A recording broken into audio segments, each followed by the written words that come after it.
My name is Jaycie Cupril. I live right across the river over in the Chaco area. Been here for about 5 years now. I'm Jordan Levy. I started the band in 2015, and right now I'm playing with a group of geniuses.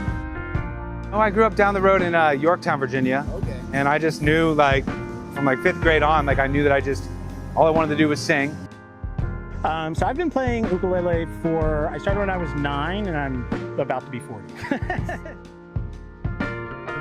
I'm from a tiny little town up north in Pennsylvania, and moving down here, there's so much music, there's so much art in general, so it's kind of no matter where you go. Things like this, like Porch Fest and stuff like that, it kind of sucks you in, and it's awesome. It just kind of builds on it every year. This alone, when I first got back, I heard about Coachella and the Fan, and I was like, what? I was like, this is so rad to have all of these different little microcosms. We can just walk around and experience something so unique. I had heard about the folk festival for a very long time, but between that, the Bronze Island, the Friday Cheers, it's popping. You know, Richmond's like one of those cities like New Orleans or wherever that everything's very collective, very communal, and everyone kind of knows each other, and you're never not going to find an amazing musician, and we all support each other, and especially things like Tiny Porch concert series. Totally, yeah. Richmond has a lot of really great cross-pollination between all the musicians. Me and my friend Martha, we came up through VCU. We were both in the music program there, and that was my introduction to the scene. But then I don't know, as time has gone on, really branching out and getting dipping my toes in that larger world of Richmond has just been really cool and beautiful. Everyone talks to each other, everyone hangs out, everyone goes to each other's shows. I feel like it's a city with an art scene that's a little bit bigger than its population size would suggest. So, it's a beautiful place to be a musician, A lot of great people, a lot of cool fun.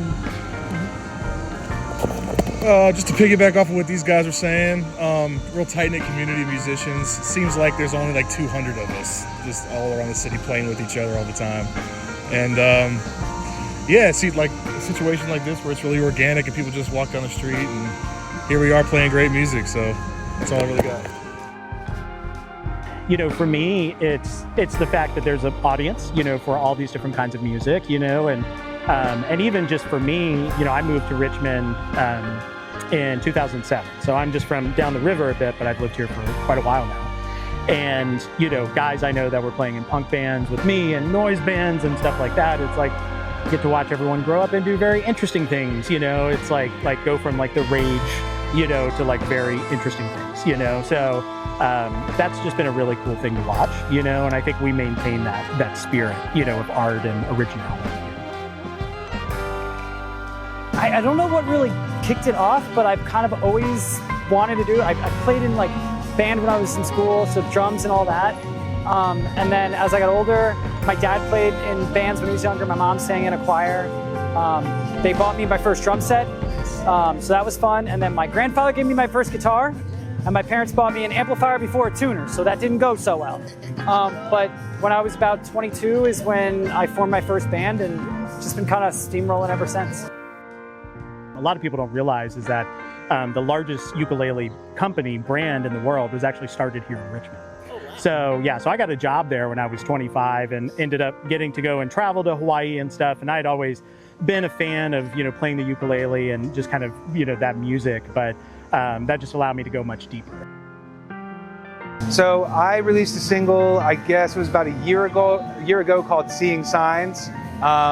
And that was the first time I really released something under my name. I have another tune that is, the music side of it has completely been produced. And now it's just about me finding the actual time to lay down all the vocals, which is it's just not always there, So yeah, there will be more original music. But again, from my other two bands, the Yes Team and Mojo Jackson, there's an abundance of my original music through those multiple EPs and albums. This fall, yeah, and also going to be releasing a music video for a song we recorded called You, Me, Everyone, and it's going to involve ASL interpreters on there. They're going to be the feature, and we also recorded a song called Ninja Cactus at In Your Ear Studio, and I've been waiting for the proper time to release that, but that'll also be released this fall, early winter. So. I'm going to record some music with some friends in Tahiti, and you know, and do maybe an album or an EP there. And then, you know, I want to go and play like ukulele festivals. Like there's a large ukulele festival here in Richmond that, you know, it's usually 400, 500 people. I mean, it's a pretty big thing. It's called Virginia Ukapalooza. But it's like ukulele players, you know.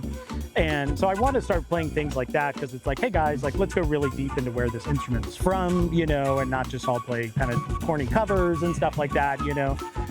So that's something I want to focus on for sure. And then I ran a record label for a long time, so I'm working on starting to reissue some classic like Polynesian records and stuff too. Yeah. I mean, I'm just excited to be out here. You know, like I was most excited to play this because last year was just such an incredible experience, and it was just, you could just feel like the oneness with the people who decided to sit down and listen. Some of my favorite shows are when I get to play my band up north. We run our own festival every year back up that way. So it's fun just to see people I've met over the last 10, 15 years come out and support music, irregardless of the scene or the setting. So that's the big stuff.